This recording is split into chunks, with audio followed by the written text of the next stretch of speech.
Hello everyone, कैसे हैं आप सब। और आपका बहुत बहुत स्वागत है हमारे इस यूट्यूब चैनल जिसका नाम है जाबिश फिजिक्स। तो इस वीडियो में हम डिस्कस करने वाले हैं एक सब्सक्राइबर जिनका नाम है डॉली दास, और उन्होंने ये डाउट कहा कि उनका एक डाउट है क्लास 12th के physics NCERT book chapter 3 question number 3.9।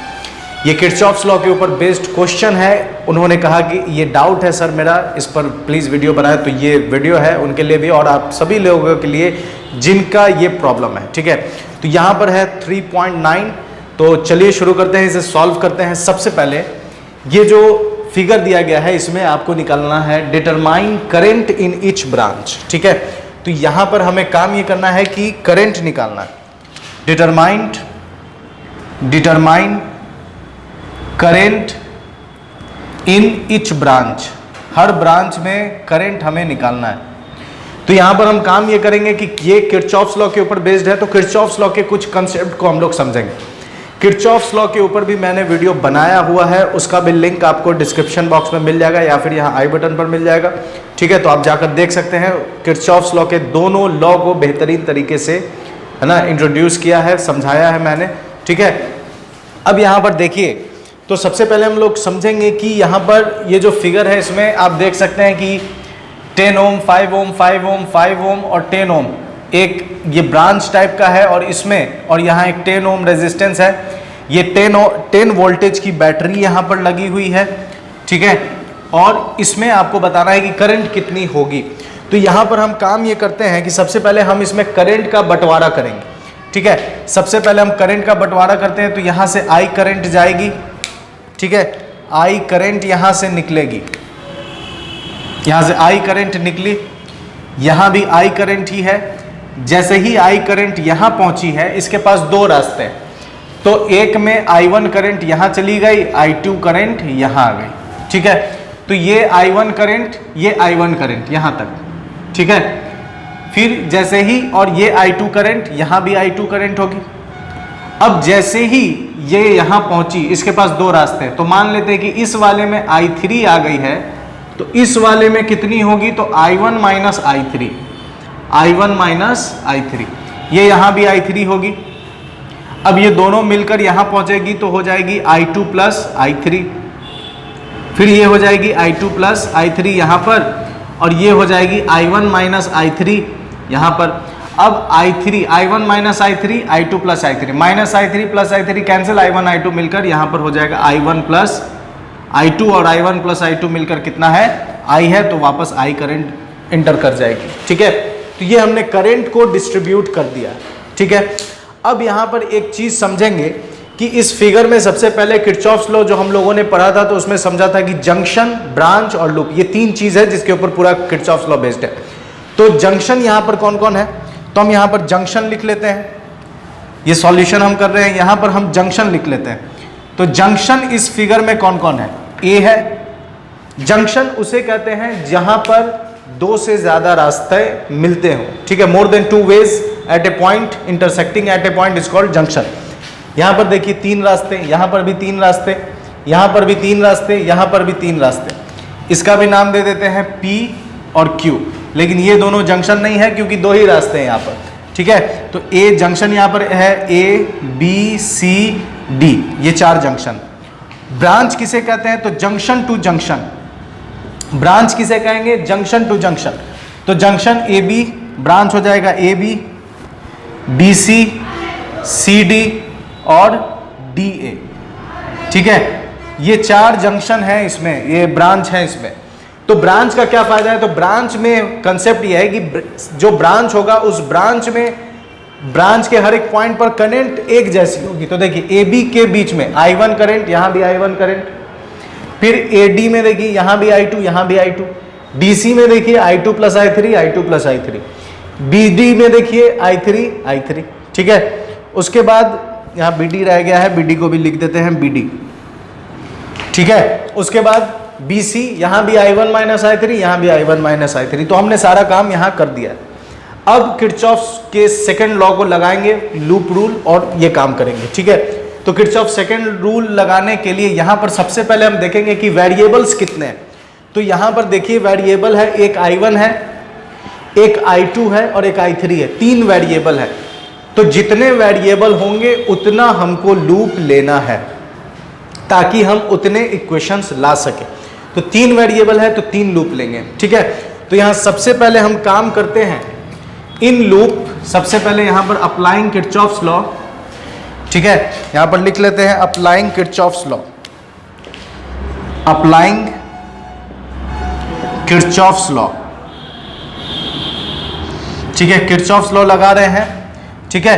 तो किरचॉफ्स लॉ लगाने के लिए सबसे पहले हम लूप चूज करते हैं, in loop A D B A. सबसे पहले लूप लिए हम ए डी बी ए। इस लूप में हम चलेंगे एंटी क्लॉकवाइज। क्लॉक और एंटी क्लॉक दोनों ही चल सकते हैं, जो आपका दिल करे वो चल सकते हैं। यहां पर हम लोग एंटी क्लॉक चलेंगे। तो एंटी क्लॉक चलेंगे तो यहां लिखेंगे moving anti clockwise, moving anti clockwise from, कहां से चल रहे हैं, ए से चलेंगे। कहां से चलेंगे, ए से, ठीक है। अब जब हम आगे चलेंगे तो देखिए इक्वेशन क्या मिलेगा। यहां पर I2 यहां से चल रहे हैं, करंट के डायरेक्शन में बढ़ रहे हैं, इसलिए सारा चीज पॉजिटिव हो जाएगा अभी फिलहाल। I2 into 5। अब यहां से हम इसमें बढ़ेंगे तो हम करंट के अपोजिट बढ़ रहे हैं, करंट के अपोजिट बढ़ रहे हैं तो साइन नेगेटिव हो जाएगा, तो ये हो जाएगा -I3 इंटू 5।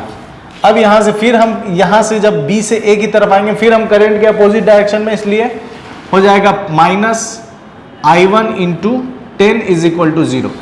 अब हम इसे सॉल्व कर देंगे, सॉल्व करेंगे तो ये हो जाएगा 5I2 minus 5I3 minus 10I1 is equal to 0।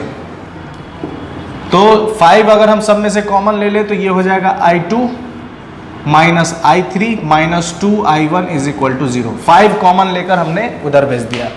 अब जो निगेटिव है या इसको ऐसे ही रहने देते हैं, इसको मान लेते हैं ये हमारा आ गया इक्वेशन 1, ठीक है। ये इक्वेशन 1 हमने, ये हमारा इक्वेशन 1 हो गया, ठीक है। अब हम लेते हैं in loop B D C B, ठीक है। इसमें भी हम एंटी क्लॉक बढ़ेंगे तो मूविंग एंटी क्लॉकवाइज कहां से बढ़ते हैं, B से बढ़ते हैं, तो फ्रॉम B से बढ़ेंगे, ठीक है। तो B से एंटी क्लॉकवाइज बढ़ेंगे तो देखिए B से एंटी क्लॉकवाइज बढ़ रहे हैं तो अभी हम करंट के डायरेक्शन में बढ़ रहे हैं, इसलिए सारा साइन पॉजिटिव हो जाएगा फिलहाल। 5 इंटू I3। अब यहां से इधर जा रहे हैं तो अभी भी हम करंट के डायरेक्शन में बढ़ रहे हैं, तो प्लस I2 प्लस I3, ठीक है, इंटू 10। और फिर इधर से इधर अब हम करंट के अपोजिट हो गए, इसलिए साइन हो जाएगा -I1 माइनस I3 इंटू 5 और B पर पहुंच गए इसलिए 0। इसको सॉल्व कर देंगे तो ये हो जाएगा 5I3 plus 10I2 plus 10I3 minus 5I1 minus minus plus 5I3 is equal to 0, ठीक है। अब देखिए ये I3 है, ये I3 है, ये I3 है, तो ये टोटल हो जाएगा 20 I3, ये I2 बस एक ही I2 है तो 10I2 और ये हो गया एक I1 है तो minus 5I1 is equal to 0। तो ये हो जाएगा, इसमें से सारे में से 5 कॉमन कर लेंगे तो ये हो जाएगा 4I3, 5 हमने कॉमन कर लिया इसलिए 4I3 2I2 minus I1 is equal to 0। और ये हो गया इक्वेशन, इसको हम बोलेंगे ये हमारे पास इक्वेशन 2 है। 2 इक्वेशन हमने नोट कर लिया। अब इसके बाद काम ये करना है कि हमें तीसरा इक्वेशन लेना है तीसरे वेरिएबल के लिए, ठीक है। तो तीसरा इक्वेशन लेने के लिए हम लेंगे इन लूप, ठीक है, ए क्यू पी सी डी और ए, ठीक है।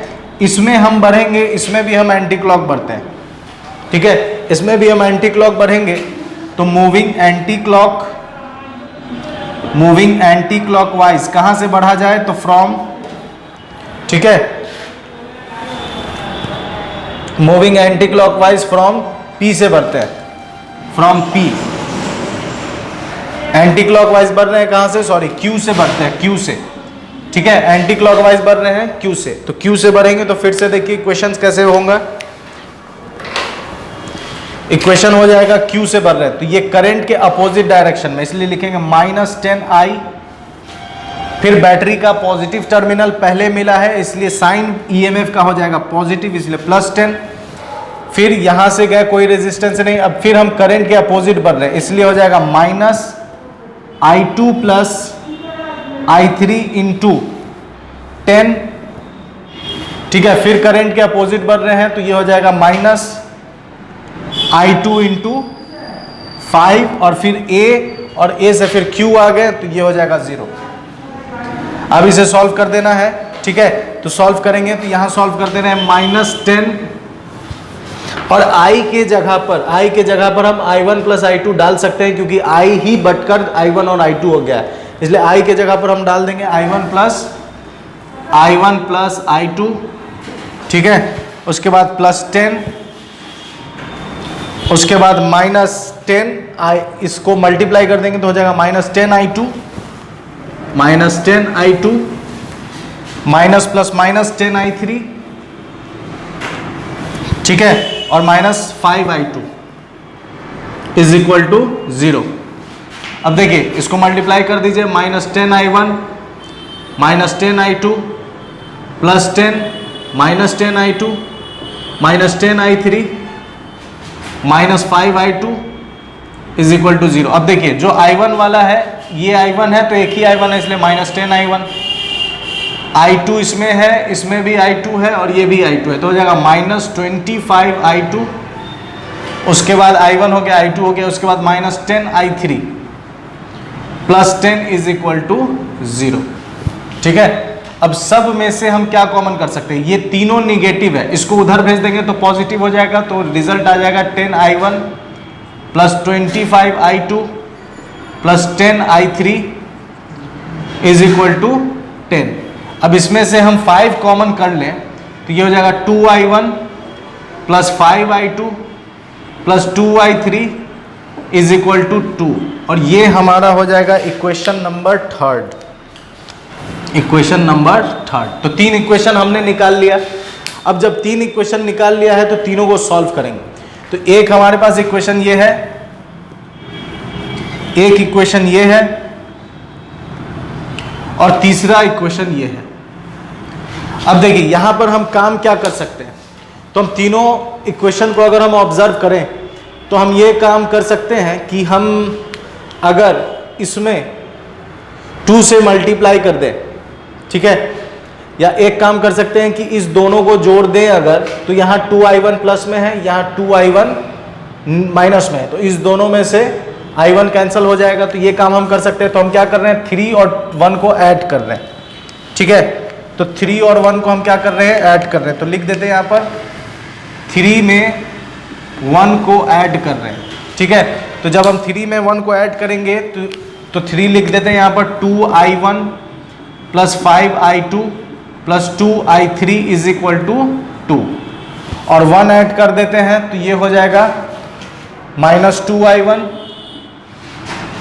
उसके बाद +I2, उसके बाद -I3 = 0। इसको ऐड करना है, इस वजह से ये कैंसिल हो जाएगा। ये 5 और 1 हो जाएगा 6I2 + 2 में से 1 गया तो I3 = 2। ये एक इक्वेशन मिल गया हमें, इसको मान लेते हैं ये हमारा इक्वेशन नंबर हो गया है A। ये हमारा इक्वेशन नंबर A, ठीक है। अब देखिए फिर से हम एक इक्वेशन ऐसा लाएंगे जिसमें I2 और I3 हो। तो हम देखते हैं और मिलता है हमें, यहाँ भी I2 I3 है और यहाँ पर 2I2 है, 5I2, यहाँ 4I3 है, वहाँ 2I3 है। तो हम एक काम कर सकते हैं, यहाँ 2I3 है, यहाँ 4I3 है। तो हम काम ये करेंगे कि इसमें 2 को, इस पूरे इक्वेशन को 2 से मल्टीप्लाई करेंगे तो यहाँ 4I3 हो जाएगा। सॉरी, यहाँ I2 और I3 चाहिए, मतलब हमें I1 कैंसिल करना है।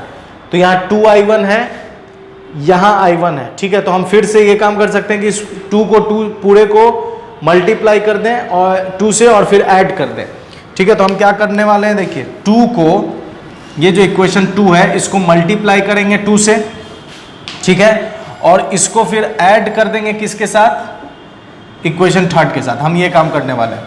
तो 2 को 2 से मल्टीप्लाई करते हैं। आइए, ये जो 2 है इसको 2 से मल्टीप्लाई करेंगे तो ये हो जाएगा 8i3 plus 4i2 minus 2i1 is equal to 0। ये हमने इक्वेशन 2 को 2 से मल्टीप्लाई कर दिया। अब 3 इसमें जोड़ देना है तो 3 लिखते हैं plus 2i1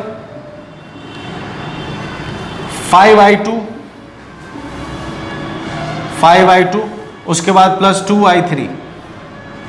2i3 is equal to, और यहाँ इक्वेशन 3 है यहाँ 2 है, इसको अब हम ऐड कर देंगे।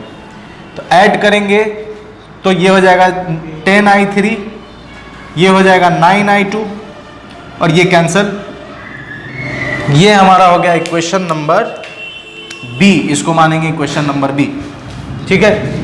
अब हम इस दोनों को सॉल्व कर देंगे तो हमारा i2 और i3 दोनों में से जो चाहे वो हम निकाल सकते हैं। तो हम काम क्या कर सकते हैं, देखिए यहाँ पर 10i3 है, यहाँ पर i3 है, तो हम इसको 10 से मल्टीप्लाई कर देंगे तो 10i3 आ जाएगा यहाँ पर, और फिर हम इसको इसमें से घटा देंगे तो मिल जाएगा हमारा। तो हम क्या करने वाले हैं, अब देखिए, अब हम करने वाले हैं कि इक्वेशन ए को मल्टीप्लाई करेंगे 10 से, इक्वेशन ए को मल्टीप्लाई करेंगे 10 से और इसमें से घटा देंगे इक्वेशन बी। तो आइए ए को 10 से मल्टीप्लाई करते हैं। तो ए को जब हम 10 से मल्टीप्लाई करेंगे तो ये हो जाएगा 60i2 plus 10i3, 60i2 plus 10i3 बराबर 20। इसमें से घटा देना b, तो b लिखते हैं तो 10i3 plus 9i2 is equal to, और ये हो जाएगा 2, घटा देना है, माइनस कर देंगे तो ये 10i3 कैंसिल, 60 में से 9 गया, 60 माइनस 9 हो जाएगा 51i2 और ये हो जाएगा 18, ठीक है। तो i2 इज इक्वल टू आ गया 8/51, ठीक है। इसे जब हम सॉल्व करेंगे तो ये 8/51 है, तो सॉरी 18 होगा, यहाँ पर 18 होगा। तो अब ये 3 से कैंसिल हो जाएगा, तो 3 से 3 6 जा, और 3 2 जा, 3 1 जा 3, 3 7 जा, तो ये आ गया 6/17। ये हमने i2 निकाल लिया, ठीक है। अब i2 निकलने के बाद हम इसमें डाल देंगे तो हमारा i3 निकल जाएगा। तो i3 के लिए हम काम कर रहे हैं, ठीक है। i3 के लिए काम करेंगे तो i3 इज इक्वल टू हो जाएगा 2 माइनस 6i2। ये इक्वेशन ए में हम i3 निकाल रहे हैं, i2 के वैल्यू को पुट कर देंगे तो i3 हो जाएगा 2 माइनस 6, और i2 कितना है 6/17। तो ये एलसीएम ले लेंगे, 17 2 जो 34 माइनस 36, तो ये आ गया -2/17। तो ये i3 निकल कर आ गया, ठीक है। और फिर हम i2 और i3 के वैल्यू को इसमें डाल देंगे, किसी में भी डाल देंगे तो i1 निकल कर आ जाएगा, ठीक है। तो i1 भी निकाल ही लेते हैं, यहाँ पर i2 इसी में डाल देते हैं। तो इसमें डालेंगे तो देखिए यहाँ पर हम i2 के वैल्यू को डाल दे रहे हैं। इक्वेशन 1 में i2 का वैल्यू कितना आया है 6/17 माइनस i3 कितना आया है -2/17 और माइनस 2i1 को इधर भेज देंगे तो ये हो जाएगा प्लस 2i1। दोनों का एलसीएम 17, ये हो गया 6 + 2 इज इक्वल टू 2i1। तो 8/17 2i1, तो 2 से ये 8 कट गया तो i1 निकल कर आ गया आपका 4/17। तो ये हमने i1 निकाल लिया, i2 निकाल लिया, i3 निकाल लिया, ठीक है। अब i निकालने के लिए हम क्या करेंगे, i निकालने के लिए हम काम करेंगे i1 और i2 को जोड़ देंगे, i1 प्लस i2। तो i1 कितना है, i1 है 4/17 ठीक है, 4/17 प्लस I2 कितना है 6/17, तो ये हो जाएगा 10/17, तो ये I निकल गया। ठीक है, तो इस तरह हमने तीनों करंट तीनों वैल्यूज को निकाल लिया है, 10/17, 4/17 और ठीक है 4/17, 6/17 और I3 भी हमने निकाला है -2/17, तो ये चारों वैल्यूज हमने निकाल लिया। उम्मीद करते हैं आपको बेहतरीन तरीके से ये सॉल्यूशन समझ में आया होगा। अगर आपका भी कोई भी किसी तरह का डाउट है फिजिक्स से रिलेटेड तो बेशक कमेंट बॉक्स में टाइप करें और इंशाल्लाह मैं उस पर वीडियो बनाऊंगा। ठीक है, तो मेरे साथ बने रहने के लिए बहुत बहुत शुक्रिया और प्लीज़ शेयर और सब्सक्राइब करने के लिए ज़रूर कहें अपने फ्रेंड सर्कल में। मेरे साथ बने रहने के लिए बहुत बहुत शुक्रिया। अपना ख्याल रखें। गुड बाय एंड खुदा हाफिज़।